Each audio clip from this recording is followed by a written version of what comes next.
কড়াইয়ে তেল গরম হয়ে গেছে, দেখো বাড়িনি। কড়াইয়ে তেল গরম হয়ে গেছে। এবার আমি ফোড়নে দিয়ে দেবো কিছুটা কালো জিরে,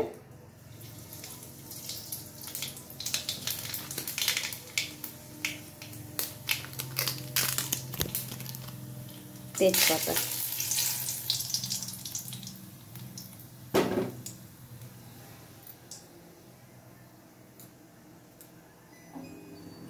চিমনিটাকে অন করে নিলাম,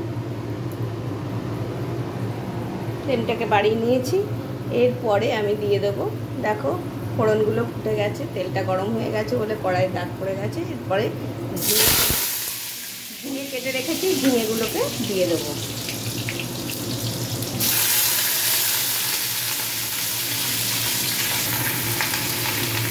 ঝিঙে আর আলু দিয়ে দিয়েছি, আর ফোড়নে দিয়েছি কালো জিরে, তেজপাতা। এবারে এটাকে একটু ভালো করে এদিক ওদিক করে ভেজে নেব। মানে একদম কড়া করে ভাজবো না, একটু সাঁতলিয়ে নেব। ঝিঙের থেকে যতক্ষণ না জলটা বেরিয়ে আসছে সেইভাবে নাড়তে চাড়তে ঝিঙের একটা জল বেরিয়ে আসবে। আর এতে আমি একদমই জল ব্যবহার করব না, ঝিঙের জলেই রান্নাটা হয়ে যাবে।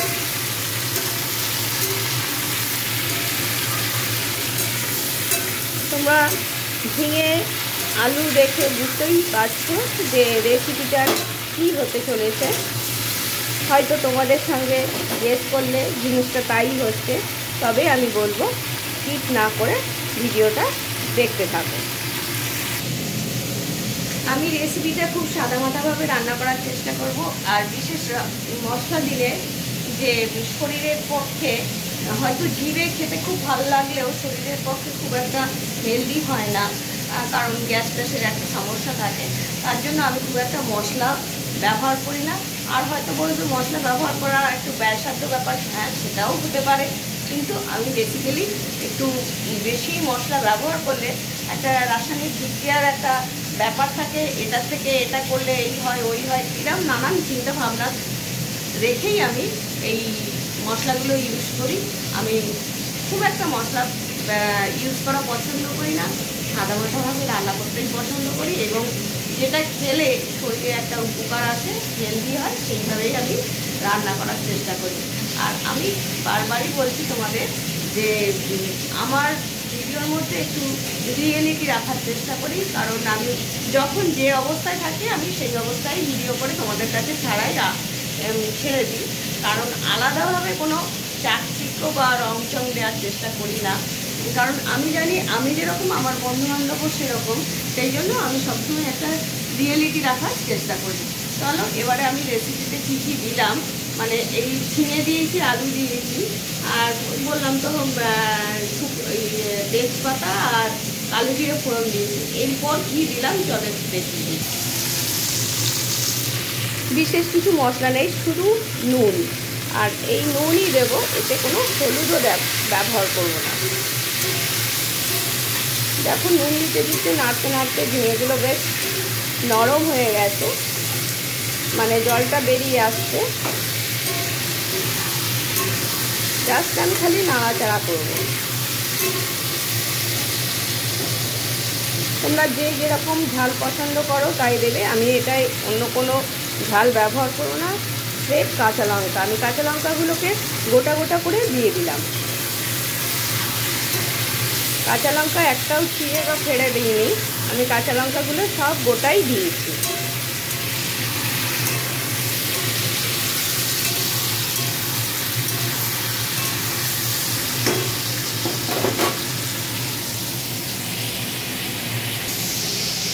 বন্ধুরা যখন আমার আমার ভিডিওতে কমেন্ট আসে যে আমি পাকিস্তান থেকে দেখছি, বাংলাদেশ থেকে দেখছি, আমার তো মনে হয় আমার চ্যানেলের মাধ্যমে হয়তো আমি পাকিস্তানেও চলে গেছি বা বাংলাদেশে চলে গেছি। বিভিন্ন কমেন্ট পড়তে পড়তে সত্যি মনটা, যারা ইউটিউব ক্রিয়েটার তারা হয়তো ফিলিংসটা আসছে যে সত্যি তাদের মাধ্যমে, চ্যানেলের মাধ্যমে সেই বাংলাদেশ, পাকিস্তান ইত্যাদি জায়গায় আমরা হয়তো ভিজিট করছি। সত্যি মনে যে এত আনন্দ হয়, আর কেউ যদি একাকিত্ব থাকো সেই একাকিত্ব বোধটা একদমই চলে যায়, এবং নতুন করে বাঁচার একটা প্রবণতা থাকে, এটা আমার হয়েছে। আমার সত্যি এত ভালো লাগে যে তোমাদেরকে একটু না মানে ভিজিট করলে যে এই যে ভিডিওতে দিচ্ছি মানেই আমি তোমাদের সঙ্গে একটা কমিউনিকেশনে আসছি, আর সেই আশাতেই আমার আস্তে আস্তে মনের গোটাও বাড়ছে, যাতে করে মনের এটা কিন্তু একটা বলতে পারো যে মাইন্ড রিফ্রেশমেন্টের জায়গা।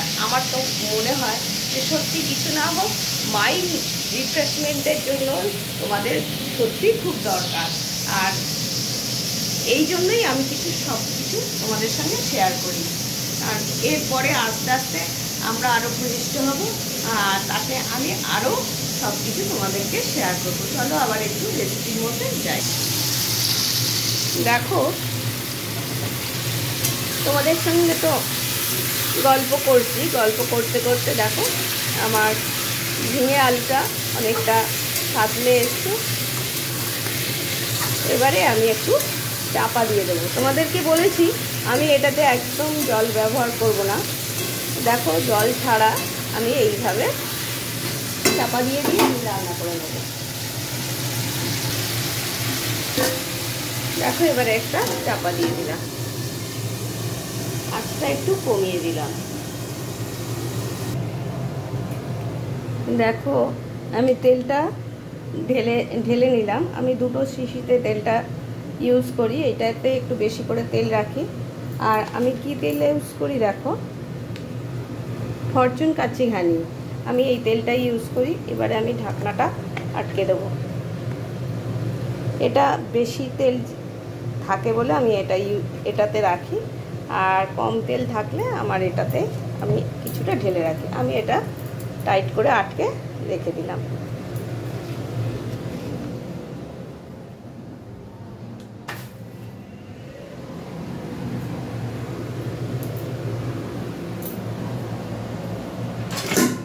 তেলটা ঠিক জায়গায় রেখে দিলাম।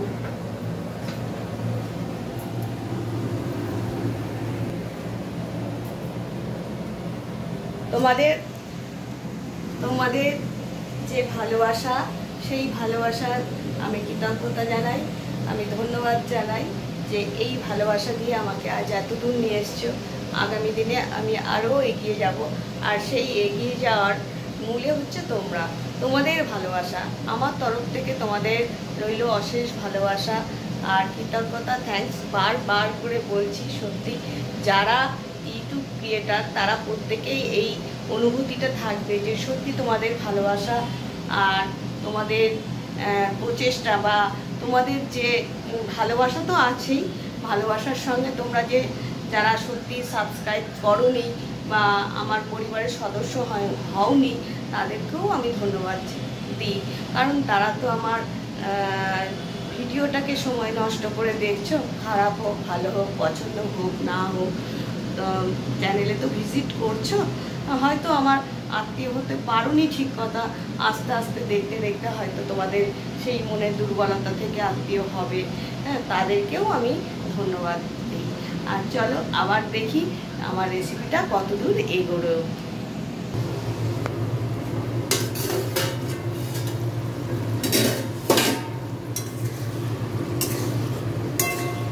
আজকে তোমাদের সঙ্গে অনেক গল্প করছি, আর এই গল্প করতে করতে আমার রান্নাও হয়ে এসছে। তোমরা যখন অবসর সময়ে এই চ্যানেল ভিজিট করবে তোমাদেরও ভালো লাগবে যে গল্প করতে করতে নানা কথা বেরিয়ে আসবে, আর সেই বেরিয়ে আসা থেকে মনের একটা অদৃশ্য ভালোবাসা, যেটা সেই ভালোবাসা তৈরি হবে, আর তৈরি হওয়াতে পরিবারের সদস্য হবে আশা রাখি। দেখো, মোটামুটি আমার জল বেরিয়ে এসছে। দেখো, ঝিঙে থেকে জল ছেড়ে দিয়েছে। আমি তোমাদের বলেছিলাম আমি একটুও জল ব্যবহার করব না, আর হলুদও দিইনি, আমি হলুদ ব্যবহারও করব না। শুধু নুন আর কালো জিরে, তেজপাতা ফোড়ন আর গোটা লঙ্কা দিয়েছি, আমি কোনো লঙ্কা চিড়ে দিইনি। তোমরা গেস করতে পারছো যে এটা কি রান্না হচ্ছে। হয়তো একই রান্না করছি, কেউ এক একজন এক এক রকমভাবে রান্না করে, আর আমি সেটা রান্না করছি। এইবারে তোমাদের বলে দিচ্ছি কি রান্না হচ্ছে। হ্যাঁ বন্ধুরা, ঠিকই ধরে নিয়েছো, এটা ঝিঙে পোস্ত করছি। এই দেখো, পোস্তটা আমি বেটে নিয়েছি। এরপরে পোস্তটা দিয়ে চাপা দিয়ে দেবো। জল বেরিয়ে এসছে, জলটা বেরিয়ে আসাতে আমি আলুগুলো সেদ্ধ হয়ে যাবে, আমি আবার একটু চাপা দেবো। চাপা দিয়ে জলটা যখন কমে যাবে, আলুও সেদ্ধ হয়ে যাবে, তখন আমি লঙ্কাগুলো হাতার পিঠ দিয়ে ঘেঁটে দেবো।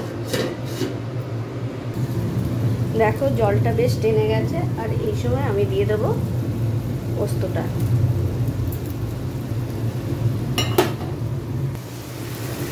পোস্তটা দিয়ে আমি একটু ভালো করে নাড়াচাড়া করে নেব, যাতে করে পোস্তটা সব সবজির সঙ্গে গায়ে গায়ে মিশে যায়।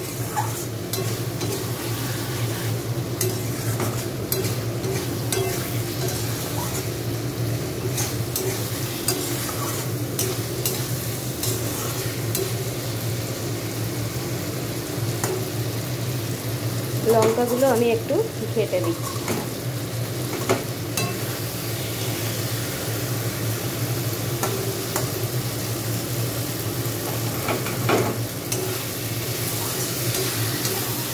আমার ঝিঙে পোস্তের রেসিপি হয়ে গেছে।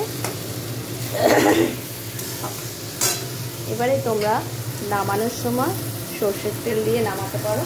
আমি তেলটা একটু কম ইউজ করি বলে, কম পছন্দ করি বলে আমি নামানোর সময় আর তেল দেবো না। এবারে আমি নামিয়ে নেব। আবার কড়াইয়ে তেল দিয়ে দিয়েছি। কড়াইয়ে তেল দিয়ে আমি জিরে ফোড়ন দিয়ে দিয়েছি। দেখো জিরেটা ফুটে উঠছে, আর এদিকে আমার ঝিঙে পোস্ত নেমে গেছে। আজকে শনিবার বলে আমাদের ঝিঙে পোস্ত মানে নিরামিষ একটা পদ করলাম। আর এদিকে আমি তেল গরম করে জিরেটা ফোড়ন দিয়ে দিয়েছি। গ্যাস ফ্লেমটা বাড়িয়ে দিলাম। এরপরে আমি দিয়ে দেবো কেটে ধুয়ে পরিষ্কার করে রাখা আলু।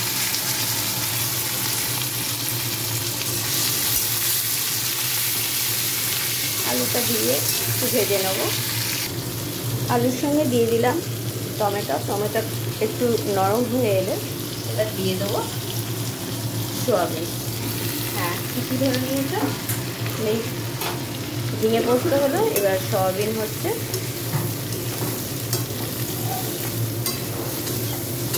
আজকে শনিবার বলে ঝিঙে পোস্ত, সোয়াবিন, ডাল আর ভাজা। আমি ডাল ভাজাটা আর দেখাবো না, স্কিপ করে বেরিয়ে যাবো। এই সোয়াবিনটা দেখাচ্ছি। কারণ সোয়াবিন করতে হয়, এটা আমার ছেলে ভালোবাসে, তাই ও ঝিঙে পোস্ত খেতে চায় না, ওই জন্য সোয়াবিনের তরকারিটা করছি। দিয়ে দিয়েছি নুন, হলুদ আর লঙ্কা গুঁড়ো দিয়ে আবার একটুখানি কষিয়ে নেব। হয়তো রেসিপিটা এমন কিছু নয়, কিন্তু আমি যেভাবে করি সেই জন্যই তোমাদেরকে একটু শেয়ার করছি। আর এই সোয়াবিন যত কষানো হবে তত টেস্ট হয়।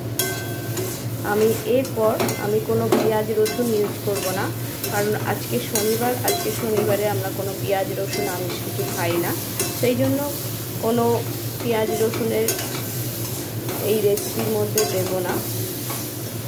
কষাবো, যতটা কষিয়ে সোয়াবিন থেকে জলটা বেরিয়ে যাবে তত টেস্টি হয়।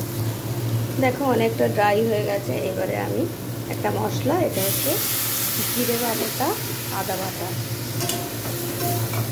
এই মশলাই দেবো। জিরে বাটা, আদা বাটা, আর কিছুই দেবো না। আর নামানোর আগে একটু গরম মশলা দিয়ে দেবো। ব্যাস, আমার এই সাদা মাঠা আজকের রেসিপি। এবারে হালকা একটু জল দেবো, যে যেরকম পছন্দ করো। কেউ যদি ড্রাই খাও তাহলে জলটা কম দেবে, কেউ যদি ঝোল ঝোল খাও তাহলে জলটা বেশি দেবে। আমি একটু জল দিয়ে দেবো, অন্তত আলুগুলো সিদ্ধ হওয়ার মতন তো জল দিতে হবে।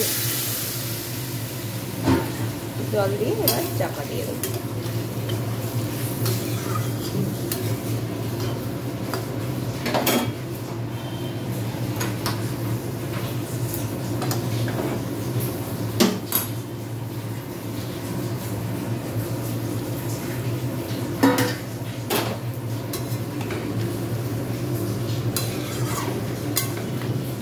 তোমরা কারা কারা সোয়াবিন খেতে পছন্দ করো একটু কমেন্ট করবে। আর এটা হচ্ছে নিরামিষ সোয়াবিনের তরকারি। আমিষ সোয়াবিনের তরকারিতে পেঁয়াজ রসুন পড়বে, সেটা আমি আজকে আর করছি না, অন্য কোনো দিনে তোমাদের সেটাকে করে দেখাবো। এরপর আমি চাপা দিয়ে দেবো, স্টিমটা বাড়িয়ে দেবো। দেখো, সংসারে তো সবার কথা চিন্তা করেই রান্না করতে হয়। আর সেই রান্না করার জন্য মায়েদেরকে অনেক রকম চিন্তা ভাবনা করতে হয়, সংসারে কি আছে না আছে সেই নিয়েই আজকে দিনটা চালিয়ে দেবো। আজকে আমরা দুজনে খাবো, আমার পরিবারের সদস্য সংখ্যা মাত্র 3 জন, আমি, আমার স্বামী এবং আমার ছেলে। আর সেই জন্যই আমি এই অল্প রেসিপি দিয়ে আজকে শনিবারটা আমি চালিয়ে দেবো। দুপুরের মেনুতে থাকছে ঝিঙে পোস্ত, ঝিঙে পোস্ত থাকছে,